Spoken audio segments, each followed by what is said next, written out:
Assalamualaikum warahmatullahi wabarakatuh. Baik, jadi pada kali ini kita akan membahas lanjutan dari video yang sudah kita buat sebelumnya, yaitu video penjelasan atau tutorial penggunaan Publish or Perish sebagai aplikasi untuk mengumpulkan artikel ilmiah.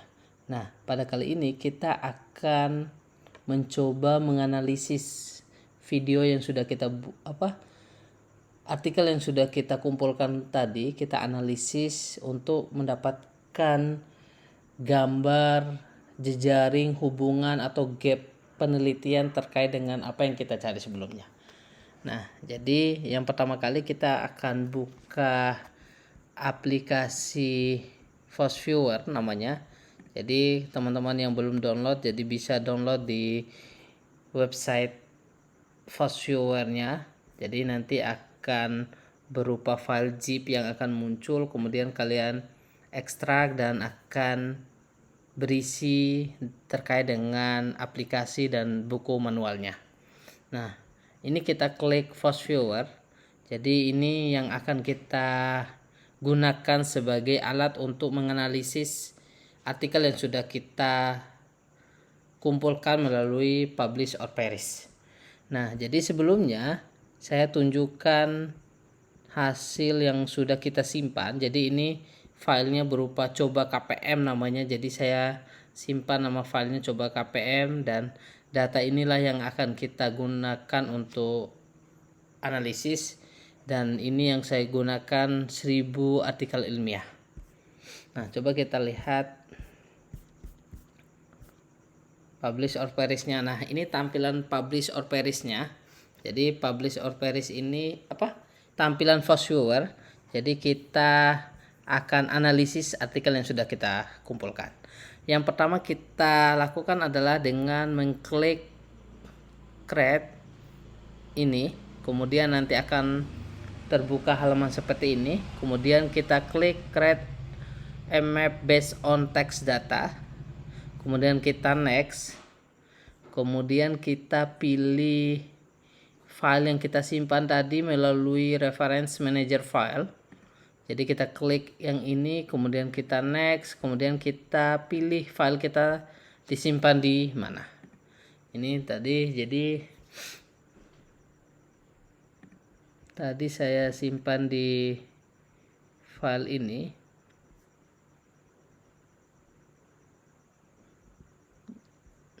Kita akan cari filenya. Jadi kita harus pindahkan dulu ini karena tidak kelihatan. Jadi kita pindah di dokumen saja. Kemudian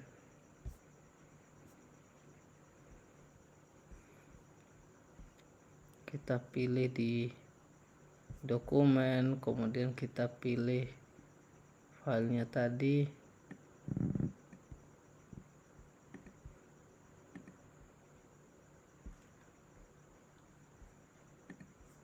Kita ulang. Jadi kita buka dokumen, kemudian kita cari file tadi coba KPM, kemudian kita oke, kemudian kita next.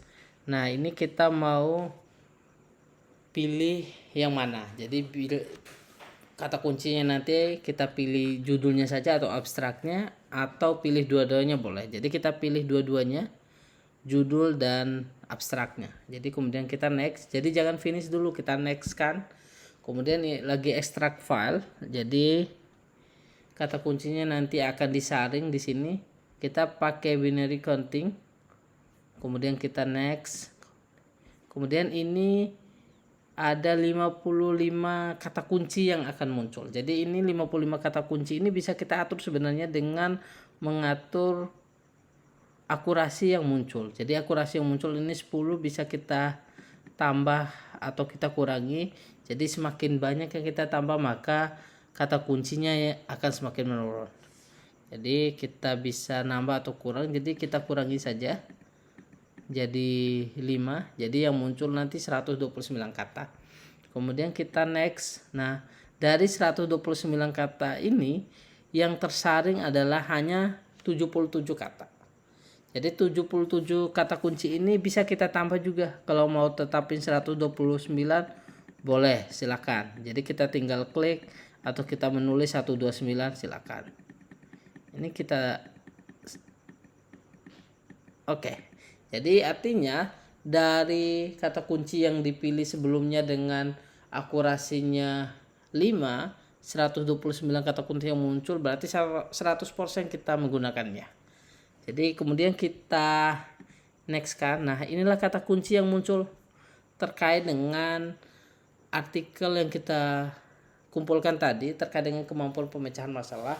Kemudian kita bisa kata kunci ini bisa kita hilangkan atau kita pilih mana yang ingin kita hilangkan dan mana yang perlu kita centang.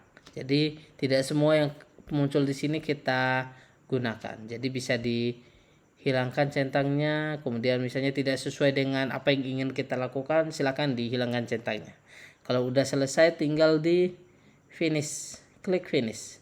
Nah, ini sedang dianalisis. Nah, tunggu sebentar. Nah, inilah hasil analisis yang kita lakukan. Ini keren sekali gambarnya. Jadi ini terkait dengan kemampuan pemecahan masalah.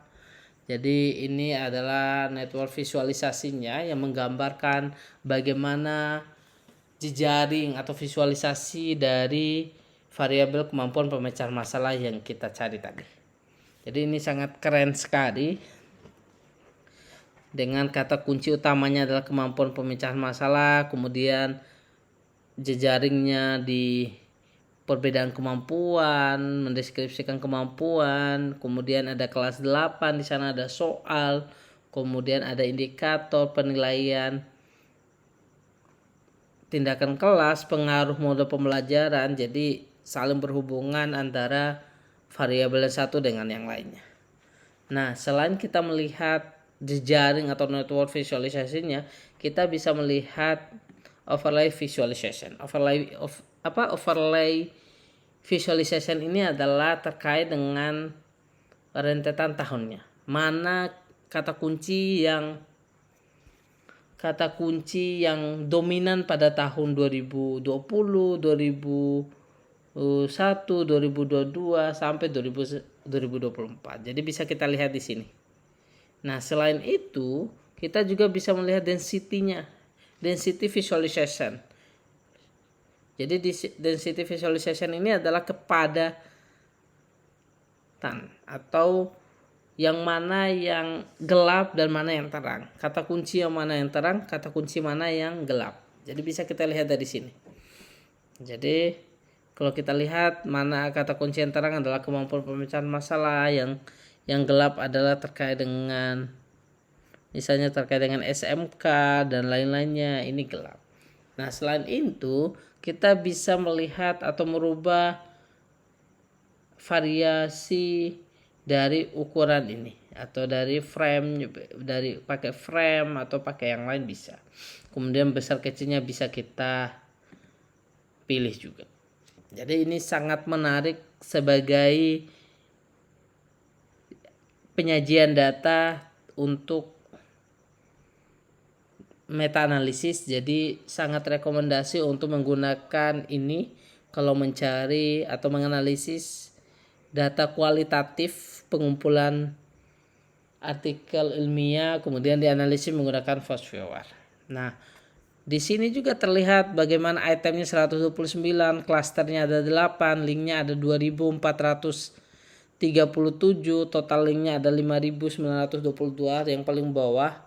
Jadi ini bisa kita jelaskan, kita jabarkan di dalam artikel yang kita buat. Begitu. Jadi ini kemudian kalau mau save tinggal kita screenshot bisa, kemudian atau kita mau save langsung juga bisa. Jadi lebih cepatnya kita screenshot, kemudian nanti akan tersimpan, kemudian kita sajikan dalam bentuk artikel atau draft artikel yang sudah kita buat. Jadi ini kita screenshot, kemudian kita kasih nama misalnya analisis network visualization, kemudian kita save. Nah, kemudian kita yang overlay juga begitu, density-nya juga begitu. Jadi bisa kita save seperti itu. Nah, oke. Itu saja yang disampaikan terkait dengan Fast Viewer. Jadi jangan lupa untuk di-share videonya, kemudian jangan lupa untuk di-like, kemudian di-subscribe YouTube-nya. Dan terima kasih sudah menonton, dan kita akhiri. Assalamualaikum warahmatullahi wabarakatuh.